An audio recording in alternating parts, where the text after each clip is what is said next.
Terminó la Cumbre Climática Mundial número 28 en Emiratos Árabes y en Transición 2030 estuvimos allí. El cambio climático está aquí y nos está afectando muy gravemente. Hoy es tarde, entonces lo que necesitamos es un reconocimiento hoy de la salida, de la reducción de la producción y consumición de combustibles fósiles. Después de 2 semanas de arduas negociaciones, por primera vez en la historia de las COP, los líderes mundiales llegaron a un acuerdo para abandonar los combustibles fósiles y hacer la transición a energías limpias. Have language on fossil fuel in our final agreement for the first time ever. Hasta ahora, en estas reuniones en las que se discute cómo frenar la acumulación de gases de efecto invernadero en la atmósfera, nunca se había identificado a los combustibles fósiles como su principal causante. El texto fue aprobado junto al Balance Mundial, que es el primer inventario de la acción climática desde el Acuerdo de París.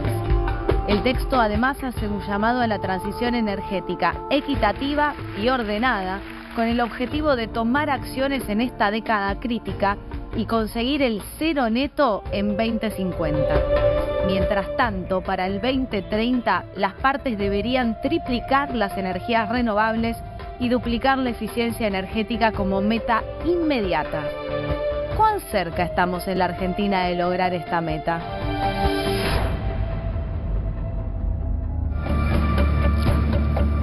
Hola, ¿cómo están? Yo soy Cata Delía, estamos acá en Dubái, en la Cumbre Climática Mundial número 28. Y este segundo programa va a ser muy importante porque nos vamos a meter de lleno en un tema que genera mucho miedo. Y hay que preguntarnos por qué. ¿Qué tema? La energía nuclear. Nos vamos a meter primero a pensar en qué es la energía nuclear, por qué hay tanto miedo en derredor de ella, cuáles son los riesgos reales que tiene un país, un lugar donde hay plantas nucleares. ¿Por qué se dejó de construir plantas nucleares y desarrollar ese tipo de energía en los países del mundo? ¿Fue por el miedo tras tragedias como la de Chernobyl, la de Fukushima? Bueno, nos vamos a meter a preguntar todas esas cosas. Y también, por supuesto, lo más importante es, bueno, ¿qué pasa en la Argentina? ¿Cómo estamos parados con respecto a la energía nuclear? ¿Es una oportunidad? ¿Cuáles son los riesgos? ¿Es una energía necesaria para la transición 2030, para la transición energética en contexto de cambio climático? Y les prometo que las entrevistas no tienen ningún desperdicio, porque uno de nuestros entrevistados que lo logramos hacer en exclusiva para Transición 2030, para A24 y también América TV, es Oliver Stone, el director muy importante porque él hizo una película sobre la energía nuclear que se llama Nuclear Now y se mete a indagar justamente en todas las razones por las cuales en nuestro subconsciente tenemos tanto miedo a la energía nuclear. Hace distinciones, él viajó por el mundo tratando de desentrañar qué pasa ahí con eso. Y bueno, entérense todo lo que dice en la entrevista que hicimos en exclusiva y además entrevistamos a un experto en energía nuclear, Julián Gadano, y muchas otras cosas más que les vamos a mostrar en este programa. Acompáñennos, bienvenidos. Hoy desde Dubái, que estamos cubriendo con América TV y A24 en exclusiva lo que está pasando en esta cumbre climática mundial. De esta cumbre depende que elijamos si vamos a hacer la transición energética hacia las energías renovables o vamos a seguir con el statu quo de seguir contaminando el planeta con los combustibles fósiles como son el petróleo, el gas y el carbón. El cambio climático no puede separarse de la economía. Nosotros perdimos un 3% del PBI este año por la sequía, que en parte es por el cambio climático.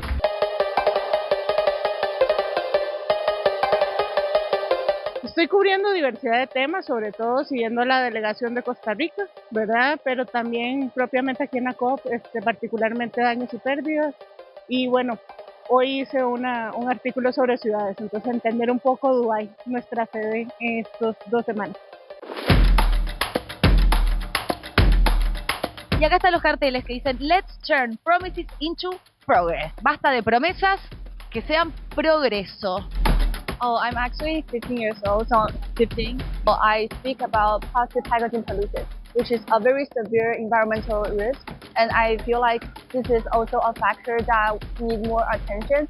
It's kind of under ignored, so like we need more worth attention on this crisis, so like we can improve a lot on the climate change. Nosotros venimos a hablar un poquito sobre emisiones y también sobre calidad de aire. Y estamos intentando cambiar un poquito las políticas brasileñas para que nosotros tenemos un planeta más limpio, más verde. Absolutamente todo lo que se decía acá tiene mucho impacto después en la calidad de vida de absolutamente todas las personas que vivimos en Argentina y también de los jóvenes, porque sabemos que si bien el cambio climático ya está en la actualidad y lo vemos con las 9 olas de calor que tuvimos en el último verano, en el futuro va a ser aún peor si hoy en día no se toman esas decisiones correctas. Argentina solo no tiene tanto peso a nivel internacional, pero que si nos unimos como Latinoamérica podemos lograr cosas mucho mejores.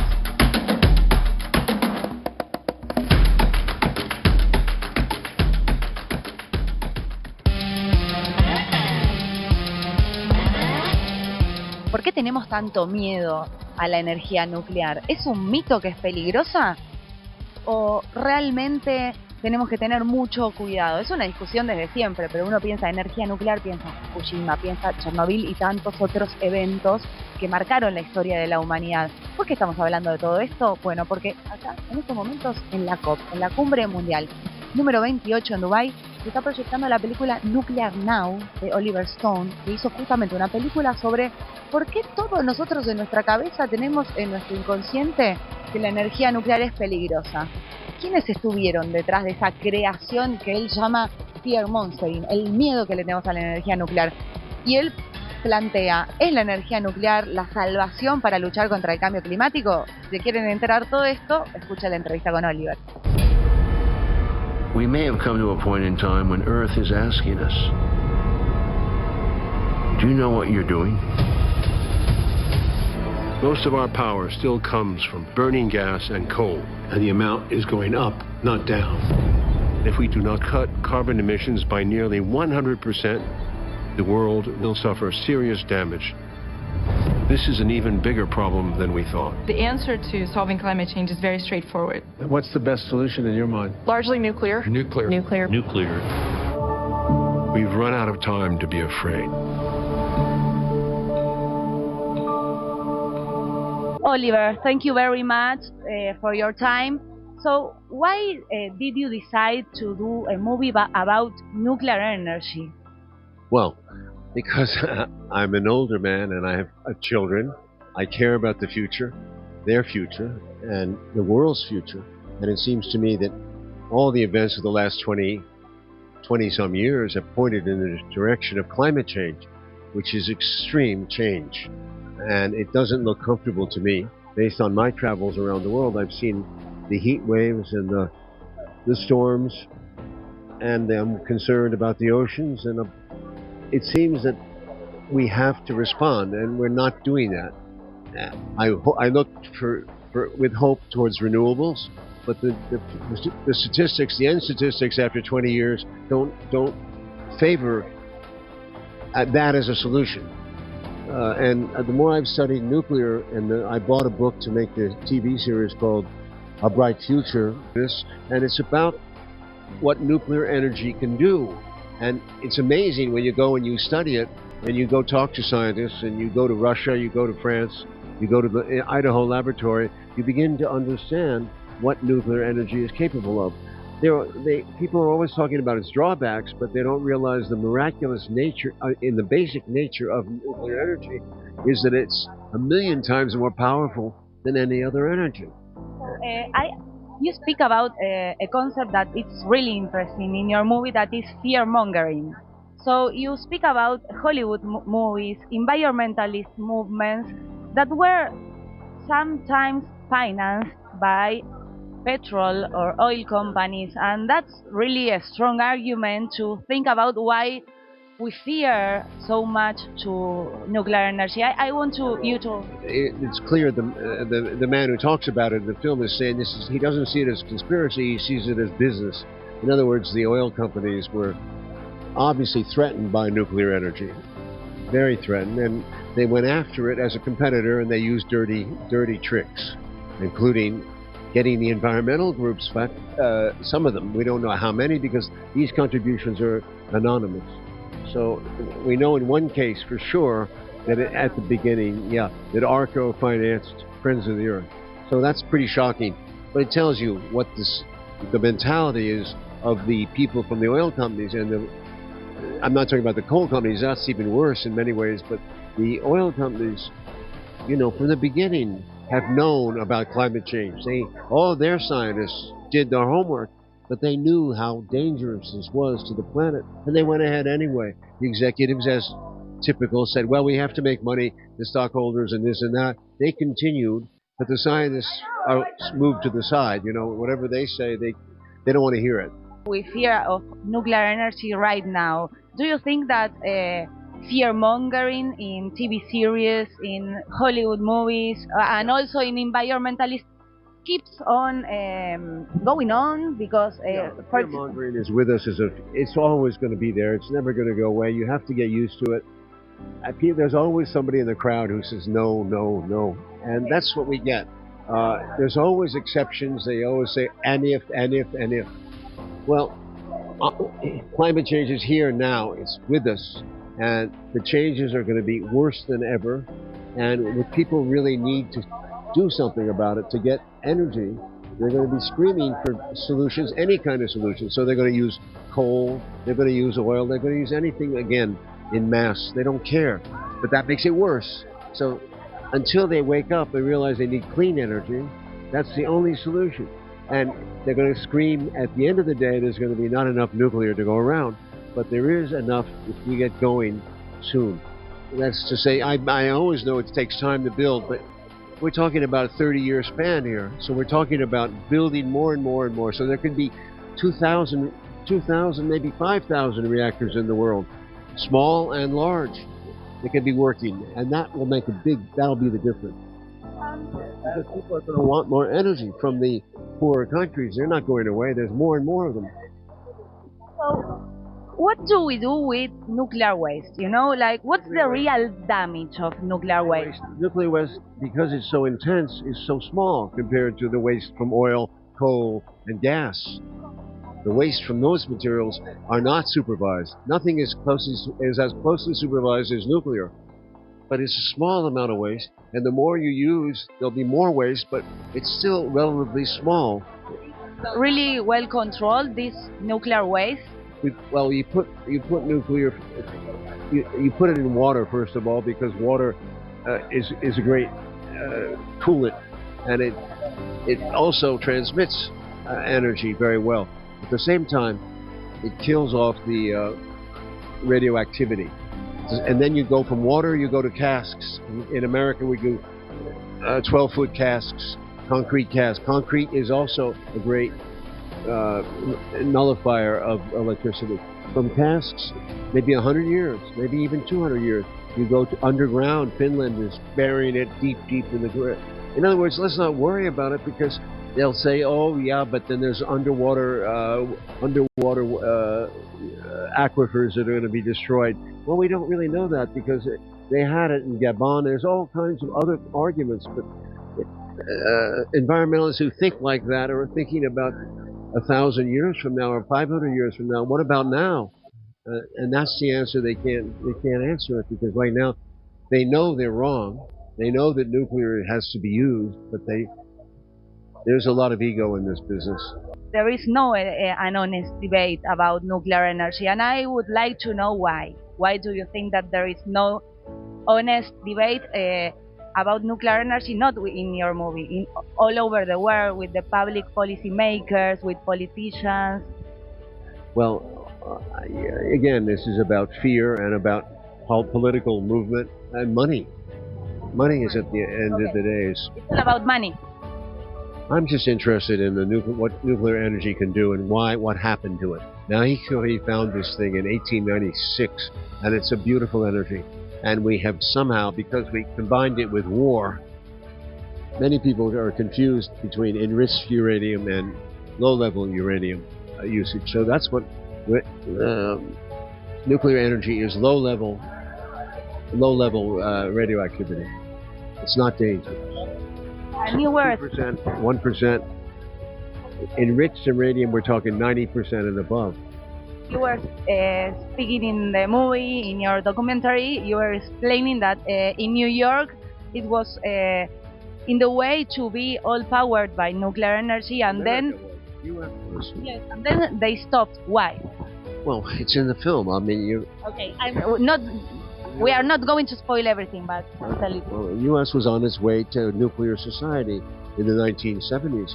Eisenhower and Kennedy led the way. It was a wonderful plan. And France had gone 70%, 75% nuclear. France, Sweden also had a lot of nuclear. Germany was on the way, even Germany and Japan, Korea. We were on the way to a nuclear society. We wouldn't even have an issue of climate change. That's what drives me crazy. But they stopped because of the environmental groups and because of the one accident. The Chernobyl accident was lethal. And unfortunately, we solved it. We figured out what happened. We know what went wrong. It didn't have any kind of containment structure, among other things. But it was a bad experiment. The Russians screwed up. But so what? There's going to be accidents in any industry. Coal, gas. There's worse accidents, believe me. At Bhopal in India, there was a gas accident that wiped out 18,000 people and 100,000 wounded. So, I mean, this is nothing compared to that. Nothing. The lowest activity, mortal activity associated is nuclear. It's lower than any other energy-producing activity. So, what final message do you want to say to the new generations from Argentina about nuclear energy? Keep building. I mean, it's very important that we get reactors up and we make them safe, but we can do it. We know the way. The technology has been around for 75 years. Trust it. Trust nuclear. Great energy. We've been trained from the very beginning to fear nuclear power. The very thing that we fear is what may save us. What's scary is not the same as what's dangerous. Coal is dangerous. More people die from coal in a couple of weeks than have ever died from nuclear, which was all from the one accident in Chernobyl. First question is, what about the waste? Nuclear waste is nothing compared to climate change. Primero de todo, felicitaciones por la película Nuclear Now, es súper interesante, pero te pregunto por qué decidiste dirigir una película así sobre ese tema tan específico que no forma parte del debate público, forma parte de debates, pero no del debate público de forma masiva en el mundo. Bueno, primero, muchas gracias a vos por tenernos acá en este lugar y para un medio importante como América. Yo la produje, Oliver Stone la dirigió, entonces yo, cuando Oliver vino con esta visión, me explicó lo que quería hacer, dije, bueno, vamos para adelante. Y me encantó lo importante de el mensaje que quería decir, que en este momento donde el cambio climático, aunque algunos lo niegan, es tan visible en Argentina, en Bangladesh, en Libia, en todos los lugares, lo estamos sintiendo en todos lados. ¿Cómo solucionamos esto sin que sea nada más que una cosa hipona de cuestiones alternativas y no, como te podría explicar, no factibles?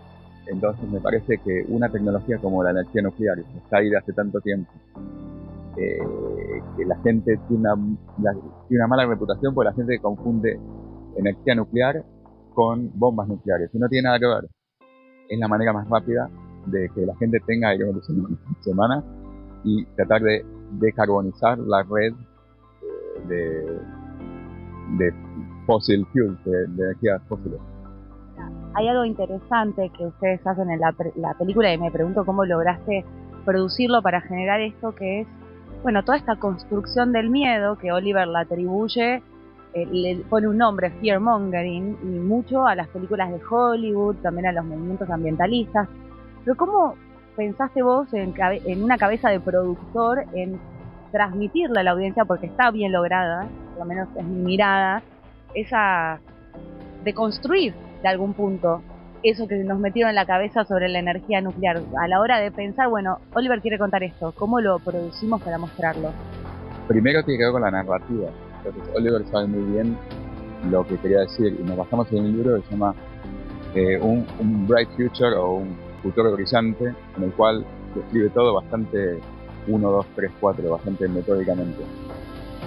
Y en diferentes cosas venimos trabajando en cuestiones ambientales, ya sea en forestación, y esto nos pareció el resumen más inteligente. Y a partir de esa narrativa que Oliver hace, como un gran escritor y un gran contador de historias, ahí se ve cómo se puede graficar eso como una historia, en una pantalla, cómo se puede graficar con imágenes, y es lo que hacemos.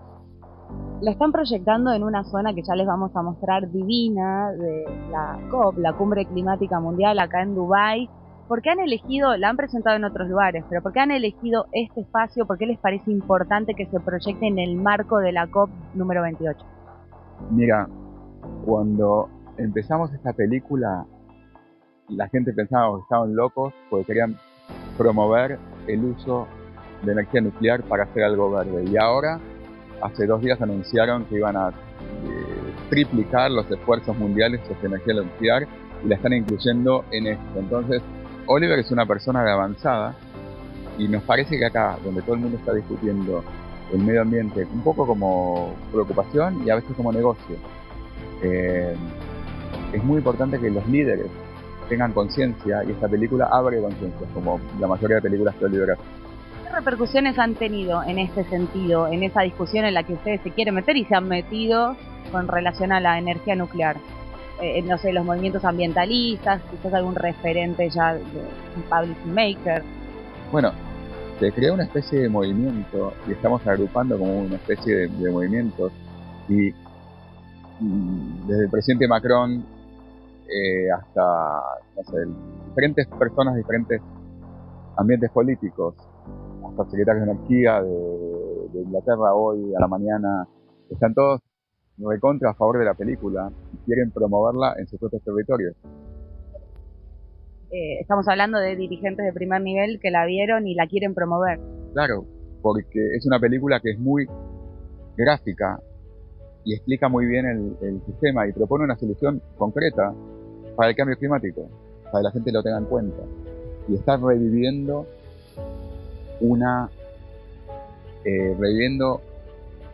quitando los miedos y reviviendo un movimiento, no un movimiento, una industria que realmente puede llegar a salvar a nosotros de una catástrofe que está pasando. Ya le vamos a preguntar más a Oliver sobre esto, pero te pregunto a vos, o sea, ¿qué le dirías a nuestro público si todavía no vio Nuclear Now? ¿Por qué la tienen que ver? Que la miren un par de veces, no que la miren una vez. La película es fácil de agarrar en todas no las plataformas de streaming, pero sí las plataformas tipo Apple y de muchos lugares está gratis también. Que tengan la cabeza abierta y que tomen acción con respecto al cambio climático, que no es únicamente paneles solares y cosas, que hay soluciones que son un poco más interesantes, que son complementarias. Y lo que más me gustaría explicar es que no hay una solución, hay muchas soluciones y hay que usarlas todas, y no se le puede privar de electricidad a la gente de Chaco, a la gente que quiere un celular, o a la gente no sé, hay que ir a todo el mundo, pero hay que descarbonizar la red, la matriz. Por último, te pregunto, en el plano personal, ¿qué te cambió a vos producir esta película? Bueno, ¿qué tengo que ver yo con una cumbre climática y con promover una buena? Pero me abrió la cabeza con respecto a las generaciones jóvenes. Es un legado que es importante dejar. Me da como, digamos, 7 años de buen karma. Así que puedo hacer macanas por 7 años. No. Pero otra buena película, por supuesto. Pero la verdad que hay veces que hacemos películas por ego, hay veces que hacemos películas por dinero, y hay veces que hacemos una película por contribuir a que la audiencia aprenda y por elevar la dignidad del individuo. Este es el caso con Nuclear Now, con Nuclear ahora, como diríamos. Y espero que se vea en la Argentina próximamente, y bueno, sería un placer ir a mi país y a mostrarla con Oliver también. estaremos cubriéndolo. Muchísimas gracias por este momentito que te tomaste para hablar con nosotros. Muy amable. Y estamos con Julián Gadano, que ha sido subsecretario de Energía en la Argentina, y nos vamos a seguir sumergiendo en el tema de la energía nuclear y también pensar qué rol juega la Argentina en la región y en el mundo con respecto a la energía nuclear. Muchas gracias por venir, No, Julián. por favor, al revés, gracias a ustedes. Gracias. Muy parecido a tu hermano. Sí, lo más lindo. Se va a enojar. Bueno, Sí, es verdad. a ver, yo te quiero preguntar, en primer lugar, para vos, con tu visión y habiendo pasado por la función pública, ¿cuál es el rol de cara a la transición energética que juega la energía nuclear en la Argentina? Bien. En la transición energética en Argentina y también en el mundo. En el mundo. Bien, es una linda pregunta. Obviamente soy subjetivo porque tengo muchos años trabajando en el sector. Las imágenes que veía recién antes de entrar, yo fui presidente del directorio de esa compañía hasta el 2019 de Nuclearélectrica y subsecretario de Energía Nuclear, como dijiste. Mira, la transición, ¿cuál es el tema de la transición? Déjame poner, digamos, un esquema previo. Todo país, ¿no? Primero, todo país está insertado en el mundo. Sí. Es decir, las políticas energéticas de un país tienen que tener en cuenta, digamos, cuánta energía compra, cuánta energía vende, es decir, cómo se relaciona con el resto del mundo. En ese contexto general, quien diseña una política energética en un país tiene que tener en cuenta, muy a grandes rasgos, podríamos entrar en detalles con esto, pero a grandes rasgos lo que se llama un trilema energético, es decir, tres objetivos que no siempre van juntos. Uno es la seguridad energética, es decir, brindar energía a los comercios, los hogares, las empresas, las industrias, para que el país crezca, haga todo lo que puede hacer para desarrollar su potencial, seguridad energética. En segundo lugar, la accesibilidad. Significa no solo tener energía, sino que sea accesible para todos, lo cual significa que tenga los precios lo más bajos posible y aún en ese caso, que quien no puede pagarla acceda. Muy bien, estamos bien hasta ahí, decimos precio, energía, pero también tenemos que estar en línea con la sostenibilidad ambiental, es decir, con la agenda del cambio climático. A veces estos objetivos hay que, machearlos, ¿no? Hay que meterlos en una misma caja. Sí. Hablamos de cambio climático, significa que un país tiene que, además de tener accesibilidad, tener seguridad energética, estar en línea con sus objetivos de descarbonización. ¿Qué significa esto? No generar más gases de efecto invernadero, ¿sí? Cada país diseña su estrategia, pero básicamente la estrategia tiene que estar muy, digamos, apalancada en generar cada vez menos gases y en reemplazar energías muy emisoras de los gases de efecto invernadero por energías menos emisoras. Depende de cada país. Los países que tienen mucho carbón, por suerte no es nuestro caso, el gas natural sirve, porque el gas natural, si bien es una energía fósil, emite mucho menos carbón que el carbón, ¿sí? Entonces, cada país diseña su estrategia. Alemania, por ejemplo, la había diseñado basada en la disponibilidad de gas ruso para reemplazar carbón. Eso explotó por los aires y están repensando su estrategia. Obviamente han aumentado los precios. La Argentina tiene suerte porque tiene de todo, ¿sí? Tiene mucho gas. Es por la condición geográfica de la Argentina. Por la condición geográfica. Nos tiene a nosotros, entonces eso compensa, digamos, ¿no? Pero digamos, hay un viejo chiste. Pequeño detalle. Sí, pero dentro de todo hay un buen balance. Tenemos mucho gas, tenemos la segunda reserva de gas no convencional del mundo y tenemos mucho aprendizaje. Ahí ha habido cierta coherencia intertemporal entre los gobiernos, cierta política de Estado, imperfecta, pero política de Estado al fin. Y hoy en Vaca Muerta tenemos un nivel de competitividad y de productividad interesante, equiparable a los Estados Unidos. Entonces tenemos gas, sabemos cómo extraerlo, estamos tratando de generar la infraestructura para exportarlo, tenemos que seguir en esa. Bien. ¿Sí? Y podemos proveer gas para nuestro propio mercado. Tenemos petróleo, que el mundo lo sigue demandando, porque, hay países que reemplazan carbón con petróleo, digamos. El petróleo todo lo que produzcamos de más es neto para exportación. Tenemos buenos vientos en el sur, muy buenos vientos. Los vientos de Chubut son de los mejores del mundo para generar energía eólica onshore, o sea, en tierra. Tenemos radiación solar en el norte, ¿sí? Y tenemos energía nuclear. La energía nuclear no es un commodity, no es, más allá de que necesitas uranio como combustible, en realidad el impacto del uranio es bajo en toda la ecuación económica. Lo que tenemos es conocimiento. Sabemos cómo gestionarla, sabemos cómo operarla. Tenemos una historia muy larga de energía nuclear. Y la energía nuclear es limpia. Es decir, es una energía nuclear que no emite gases de efecto invernadero. Yo entiendo que es polémica, digamos, que genera miedos, ojalá podamos hablar del tema, sí, vamos a pero hablar, de lo que no hay hablar. duda es de que es limpia. Es decir, Yo no soy un fanático, no me gusta convencer a nadie, podés estar a favor o en contra de la energía nuclear. Lo que no podés es estar en contra de la energía nuclear por factores climáticos, porque la energía nuclear no genera gases de efecto invernadero. Es importante esto, porque bueno, este programa se llama Transición 2030, estamos siempre hablando en contexto de cambio climático como algo dado, entonces explicar de vuelta esto que estás diciendo de qué es una energía limpia y por qué la energía nuclear es limpia, para seguir explicando esto, como detenernos ahí. Buena pregunta. Digamos que las energías las podemos clasificar de muchas maneras, pero a lo que hace tu pregunta, en alrededor de dos grandes ejes. Por un lado, si es limpia o no, y ahora digo lo que es, y por otro lado, si es, digamos, es una energía de base, una energía que está siempre, para decirlo así, que solo depende de paradas programadas, de indisponibilidad programada, o una energía intermitente. Respecto de limpia o no limpia, tiene que ver no con que barran bien y limpien la cocina, digamos, sino con emitir gases que aumentan el efecto invernadero. Básicamente los gases que se emiten en la combustión química asociada a los combustibles, a la quema de combustibles fósiles. Básicamente el metano y el dióxido de carbono. O sea, el metano y el CO2. Eso, digamos, es un problema. Está bien que el mundo sea un invernadero porque eso posibilita la vida, pero que no se caliente demasiado, digamos. ¿Qué es lo que está sucediendo? Claro, por causas antropogénicas, lo estamos haciendo nosotros, ¿sí? Entonces hay que descarbonizar.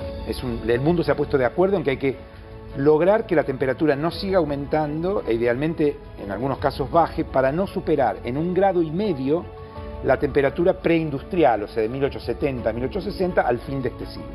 Para eso, como el principal contribuyente al calentamiento es la energía, 50% y 70% si le agregamos transporte, bueno, es la energía la que tiene que bajar la emisión de gases. O sea, tiene que bajar combustibles fósiles, porque los gases los genera la quema de combustibles fósiles.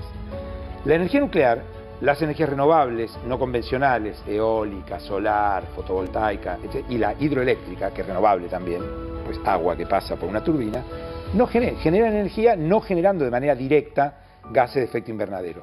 A eso lo llamamos limpias, porque la energía nuclear genera calor, o sea, genera energía eléctrica generando calor primero, igual que una térmica, pero no por un proceso químico de combustión, no se queman combustibles fósiles, sino por un fenómeno físico que es la fisión nuclear. En ese proceso pasan un montón de cosas, hay gente que es crítica de eso, no yo, pero hay gente que lo es, pero lo que está claro es que no se generan gases de efecto invernadero, es decir, no se emite CO2, metano y ninguno de esos gases. Eso la hace limpia. La energía nuclear tiene otra ventaja. Y ahora hablamos, si querés, de los problemas, porque, digamos, si no, parece una religión esto. Sí, además vamos a entrar en el miedo que hay alrededor no hay duda. de la energía. Ahora, la energía nuclear tiene otra ventaja, que es la única energía limpia que además está siempre disponible. ¿Qué significa esto? No dependés de un factor externo. La energía solar, tenés que tener sol. Claro. La energía eólica, tenés que tener viento. La energía hidroeléctrica, tenés que tener agua en los embalses o paso en el río, suficiente caudal en un río. Por ejemplo, Brasil, que depende mucho de la hidro, pero mucho, 70%, ahora cada vez menos, ¿no? Pero históricamente, tuvo un problemón porque tuvo una sequía. Claro, tenés sequía y además que cada vez esos fenómenos son más extremos. Exacto, nosotros provenimos de Neuquén, mi familia, y Neuquén tiene mucha energía hidroeléctrica también, además de Vaca Muerta, etcétera, y tuvieron muchos problemas los embalses en Neuquén por el producto de la sequía, menos de hielo, etcétera. Entonces vos ahí, con esas energías tenés un problema que las tenés que afirmar, porque si yo tengo un contrato con vos sos la gerenta de una automotriz, me querés comprar energía verde, que no emite, yo no te puedo decir, che, para todo porque no tengo sol. No, claro. Entonces, bueno, la tenés que afirmar con algo. Hoy la única forma de afirmarla es con energías emisoras, con energías fósiles, porque las energías fósiles están siempre disponibles también. Arrancás la central, en ese sentido es la mejor de todas para eso, una central térmica. La arrancaste, si tenés el combustible, arranca, es como un auto, ¿sí? Entonces, vos tenés que lidiar con eso. Ojo, la nuclear tampoco es que es un complemento tan fácil de renovar, porque la nuclear no arranca tan rápido, pero en principio es la única limpia que está siempre disponible. Bien, es un complemento importante que siempre tiene que estar, una más. Es un complemento que no sé si siempre tiene que estar, depende de cada país. Hay países que, qué sé yo, hoy arrancar con energía nuclear no es fácil, pero es energía siempre disponible en la base. Ahora sí, no, perdón que te interrumpa, pero me da mucha curiosidad porque Argentina ha desarrollado tanto la energía nuclear, siendo que hay pocos países con plantas nucleares. podría estar la respuesta típicamente argentina porque somos muy grosos, pero evitemos esa, porque no.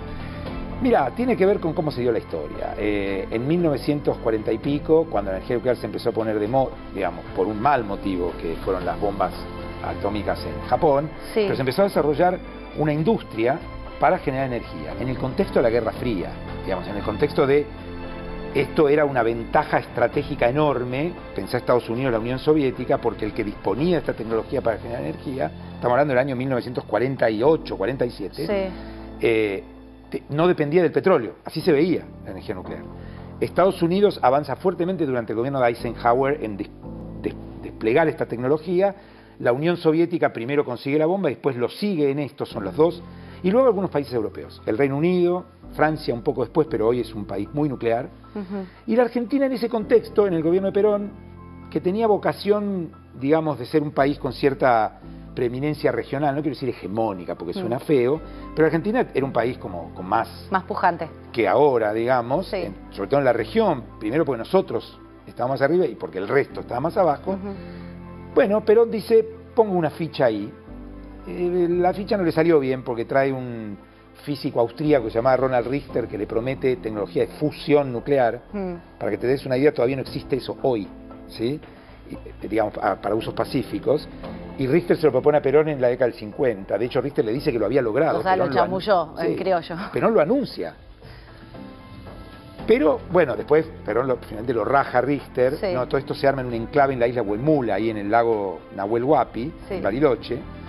Pero bueno, se había invertido tanto, se había avanzado en tanto conocimiento que finalmente todo eso se trae al continente, a Bariloche. Ahí nace lo que hoy es el Centro Atómico Bariloche, el Instituto de Física de Bariloche, que ahora se llama Balseiro, en honor a su primer fundador, y nace un clúster tecnológico, digamos, que se venía armando ya, gente que miraba lo que hacía Richter, gente que, digamos, el ejército pedía que lo controle. Bueno, es largo explicar, pero ahí tenemos el núcleo fundante de algo en lo que la Argentina arranca muy temprano. Con la investigación, con el know-how. Exactamente. Usar el equipamiento carísimo que había comprado Perón porque Richter se lo había pedido, iniciar formación de alto nivel en física nuclear, en Bariloche, en el Instituto Balseiro, y somos entonces un pionero en América Latina. Digamos, de hecho, uno de los clústeres más integrales, más exitosos, en los que la Argentina logró jugar en primera, es el nuclear, que paradójicamente proviene de un fraude, que es lo que Richter le vendió a Perón. Pero Argentina supo usar eso, ¿viste? Y bueno, sí,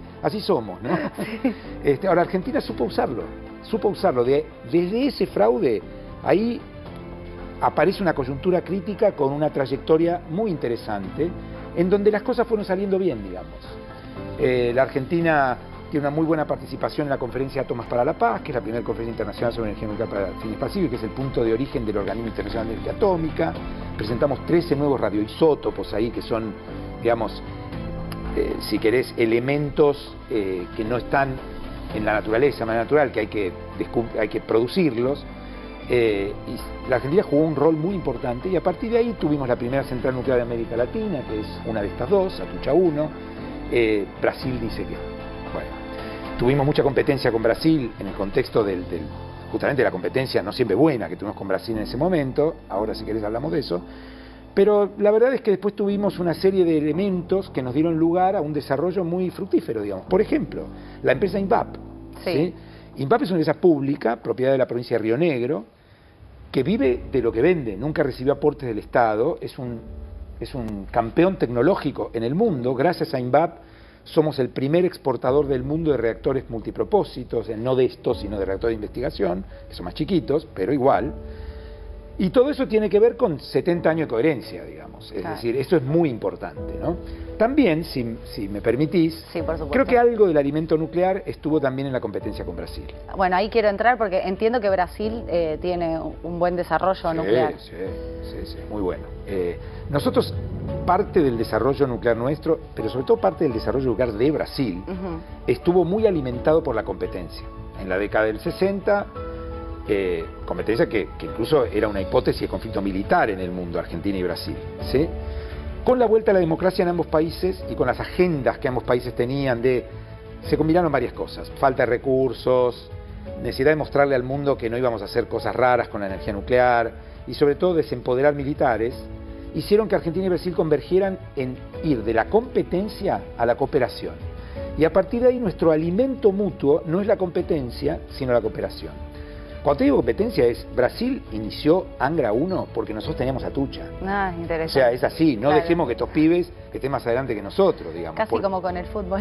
Casi como en el fútbol, pero un poquito más peligroso, digamos, Claro, que claro. el fútbol, porque detrás de eso también había una competencia militar, no porque los países persiguieran el arma, pero hegemónica, digamos. Sí, De repente tener no- el poder, digamos. Sí, y de manejar tecnología que tiene uso dual, digamos, ¿no? Claro. Estuvo eso muy presente. A partir de los gobiernos democráticos, eso hay miles de hipótesis de por qué ocurrió, pero lo cierto es que empezamos a cooperar. Nosotros nos vigilamos uno al otro, tenemos una agencia... De cuidado, digamos. Sí, la ABAC, que es la Agencia de Control de Salvaguardias, en la que es el único caso en el mundo en la que un vecino controla al otro vecino. ¿Sí? La ABAC es una agencia binacional mantenida por ambos países, que tiene sede en Río de Janeiro, porque nadie es bobo en esta vida, digamos, lo vamos a poner en una linda ciudad. Sí. Y nosotros controlamos, inspectores argentinos controlan que los brasileros no hagan macanas con el material. Macana significa usos no pasivos, usos no declarados. Inspectores brasileros nos controlan a nosotros. Qué Y entre interesante los ese dos, mecanismo de rendición de cuentas. totalmente, es eso, es accountability en inglés, rendición Sí. de cuentas comunes. De hecho, la ABAC significa Agencia Brasilero Argentina de Contabilidad y Control. Mira. Y ese es un exitazo binacional. Es como el caso opuesto a India y Pakistán. India y Pakistán compitieron y finalmente los dos tienen armas nucleares. ¿Sí? Nosotros competimos y un día dijimos, esta agenda nos lleva a cualquier parte. Cambiemos esta agenda. Y hoy cooperamos. Somos dos países diferentes, en muchas áreas competimos, no es que está todo bárbaro, pero cooperamos. Pensá que la ABAC ya tiene más de 30 años y ya, viste, la gente se hace amiga entre sí, laburan Claro. brasileños y argentinos. Compañeros de trabajo. Hay muchísima cooperación, muchísima lo que se llama, viste, cooperación desde el punto de vista epistémico, Sí. ¿no? Sí. De colaborar. Lamentablemente se voló el tiempo, vas a tener que volver porque nos abriste un mundo súper interesante, pero me gustaría Perdón, que... no te dejé hablar. pero- No, el que tiene que hablar sos vos y nos encanta, ya te digo, se voló el tiempo. Me gustaría que cierres esta primera entrevista que te hacemos en este programa contando un poco lo que para vos son los desafíos en términos de energía nuclear, inserto obviamente siempre en la transición energética en la Argentina. Si vos decís, bueno, en estos nuevos tiempos que se vienen en la Argentina hay que mirar para seguir creciendo en este tipo de energía, esto. Bien, voy a tratar de ser breve para no desesperar acá a los muchachos, pero digamos, básicamente nosotros tenemos dos desafíos. Por un lado, mantener el share, la proporción de energía nuclear en nuestra matriz para garantizar el cumplimiento de los objetivos de la transición. Eso es mantener la energía nuclear alrededor del 10%. Sí. Ahora, nosotros tenemos un segundo objetivo que es convertirnos en un exportador de tecnología sin delirar. O sea, integrarnos a un mercado que está creciendo mucho, la energía nuclear está de moda de vuelta, sobre la base de un modelo de negocios diferente basado en reactores pequeños, construidos en serie, con un modelo menos ad hoc, con tanto obra civil, más competitivo desde el punto de vista de los costos. Y la Argentina tiene muchas empresas privadas, no solo el Estado. Me gusta ver más lo que ha ocurrido a nivel de empresas privadas, que se puede integrar a esa red. Entonces hay que parar con proyectos de centrales grandes. Esos proyectos requieren mucho capital inicial, mucho endeudamiento. No tiene sentido girar totalmente la mirada hacia una expansión en reactores pequeños, lo cual nos permite mantener el primer objetivo, es decir, 10% nuclear en la Argentina, e integrarnos en una cadena de valor para exportar valor. Ese es el gran desafío. Exportar. Exactamente, exportar valor, es decir, exportar conocimiento, exportar lo que nuestra industria Lo que sabe sabemos. hacer. Exactamente. Interesante. Sí. Para eso, obviamente, como hablábamos con Isidro, economía ordenada. Macroordenada es clave y sobre todo reglas claras por parte del Estado para que pueda venir inversión extranjera. Le tenemos que tener menos miedo a la inversión privada. El sector nuclear argentino tiene la suficiente madurez como para poder buscar socios internacionales y poder insertarse en un mercado global.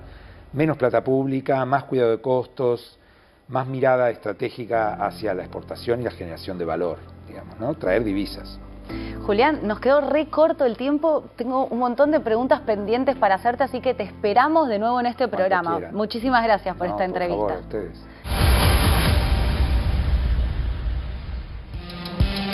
Uno de los interrogantes que había sobre Milei era qué iba a hacer con respecto al ambiente, tanto en política interior como en política exterior, por las declaraciones que había tenido durante la campaña. Ahora que Milei asumió, finalmente designaron a Marcia Levalli, que es una funcionaria de carrera que viene siguiendo todas las negociaciones internacionales en materia climática desde hace muchísimo tiempo, como la encargada, la jefa de la delegación argentina en los acuerdos internacionales climáticos.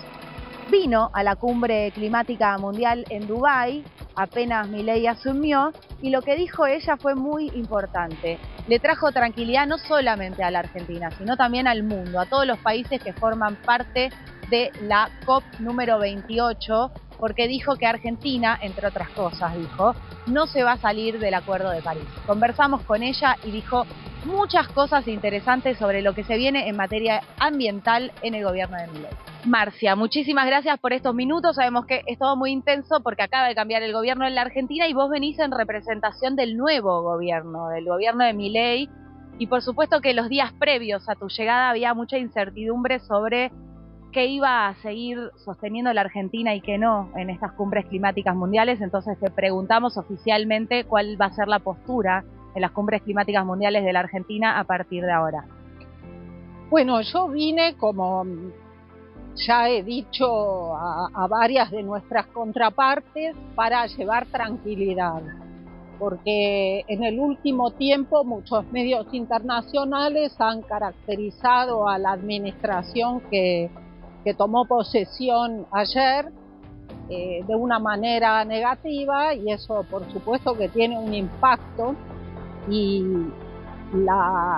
el mandato que tengo de la nueva canciller es precisamente reafirmar que la Argentina sigue comprometida con la negociación, sigue comprometida con el Acuerdo de París y con todos los acuerdos multilaterales ambientales de los que somos parte y de otras iniciativas que hemos suscrito en este marco, que vamos a seguir participando del proceso y que entendemos que por múltiples razones esto nos beneficia.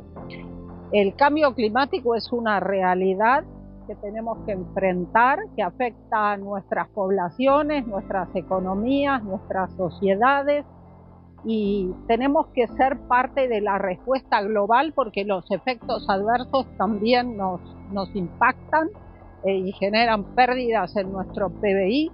Tuvimos la sequía de la Niña el año pasado, tenemos las inundaciones del Niño este año, y tenemos también un mercado que nos demanda incorporar estas metas que nos hemos autoimpuesto en nuestras CNDCs, en nuestros planes nacionales, incorporarlos a nuestra producción, que nuestra producción se alinee con eso y toda la cadena sea más sustentable para poder comerciar. Si queremos ser un exportador integrado al mundo, esto es algo que tenemos que tener en cuenta.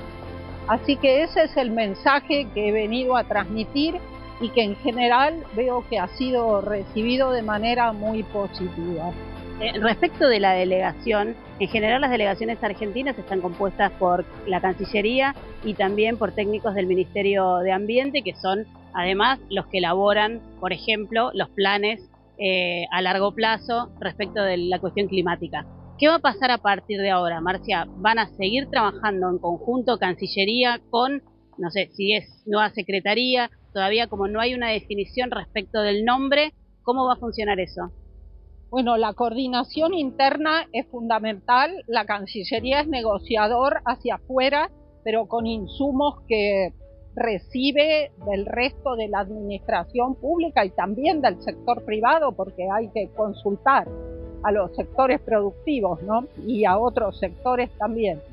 El Ministerio de Ambiente, bueno, el Estado se va a achicar, hay una fuerte demanda de reducción del sector público y para afrontar la crisis económica que estamos todos sobrellevando. Entonces se va a transformar en una subsecretaría de Ambiente. Pero esta subsecretaría va a continuar con la recolección de información, con la elaboración de los planes nacionales, de las comunicaciones nacionales, de las estrategias, de las NDCs, La última NDC fue actualizada en 2021, cuando sea oportuno, 2026-27, presentaremos la actualización en línea con el mandato del Acuerdo de París, y esto va a continuar. Va a haber otros ministerios que van a asumir importantes competencias en materia ambiental, el Ministerio de Agricultura en particular, la Secretaría de Energía, que va a tener una subsecretaría de Transición Energética y Planificación, también la Secretaría de Bioeconomía, que es la nueva versión del anterior Ministerio de Agricultura. Entonces, no es una eliminación, sino una redistribución de competencias en un esquema de Estado más, digamos, más flaco, digamos, más estilizado, si quieren, y que se va a tratar de hacer también más efectivo y eficiente. Marcia, ¿y cuáles son los objetivos principales de la Argentina, del país de Milei, en esta cumbre climática en Dubái? Bueno, la administración recién se instala. Yo, como les dije, vine a transmitir un mensaje muy concreto. Aquí hay una negociación que está en curso y estamos coordinando. Argentina pertenece a un grupo de negociación, al ABU, Argentina, Brasil y Uruguay, y son objetivos comunes del grupo los que estamos llevando. Respecto de la subsecretaria de Ambiente, primero quería saber si ya existe el nombre, si ya sabemos el nombre del titular o la titular, y respecto de, como había ocurrido en la gestión de Cambiemos, si no va a haber esas reuniones de gabinete climático, gabinete de cambio climático, como ocurría en ese entonces, ahora que ya va a estar repartido también en varios ministerios. A mí no me corresponde elaborar sobre la estructura interna, y la verdad es que no tengo toda la información, así que lo que les acabo de decir es lo que yo puedo anunciar. Mi rol, represento al Ministerio de Relaciones Exteriores y es hacia afuera, pero seguramente pronto van a tener la respuesta a esas preguntas. No solo hablamos con la representante del gobierno de Milei acá en la Cumbre Climática Mundial, también hablamos con la representante del gobierno de Lula, que es la ministra de Ambiente Marina Silva, exambientalista, hoy ministra de Ambiente, que de hecho en la inauguración de la Cumbre Climática Mundial, cuando habló Lula le cedió la palabra y fue un momento emocionante para muchas personas acá en la COP. Ellos mismos se emocionaron. Bueno, la entrevistamos en exclusiva para Transición 2030 y dijo cosas muy importantes en torno a la integración regional y también sobre el rol de los jóvenes. Marina, ¿cuál es la importancia de que los jóvenes estén acá hoy siendo oídos en la COP? A juventude, ela traz constrangimento ético para os negociadores, para os governos e para as empresas, porque são eles que estão sendo privados do seu futuro. Só que o futuro deles é garantido agora, no presente. Portanto, o sentido de urgência, os meios de implementar as decisões que são tomadas e que já foram tomadas há muito tempo e não foram implementadas, é a partir de agora. Por isso que nós queremos que a COP28 seja a COP que considere o balanço geral, esteja alinhado com 1.5 e crie os meios de implementação, para que a gente possa chegar na COP30 capaz de aumentar as ambições dos compromissos e enfrentar o problema real do aquecimento do planeta, a emissão de CO2 por uso de combustível fósil. Vamos a llegar a la COP de Brasil unidos como Latinoamérica, con Argentina, nosotros somos de Argentina. Trabalharemos para que estejamos unidos, né? Todos aqueles que escutam o que a ciência está dizendo, o que a ética está exigindo, o bom senso está apontando, terão que estar unidos no objetivo de ajudar a salvar as condições que sustentam a vida no planeta.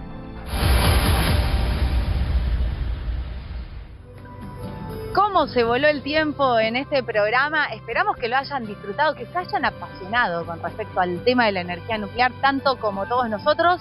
Este programa está para aprender, para debatir, para intercambiar información, distintas miradas sobre los temas y bueno, nos parece que hoy fue un programa de esos que van a quedar probablemente en la memoria, porque aprendimos muchísimo y también derribamos algunos mitos. Hasta el próximo fin de semana, que estén ustedes muy bien.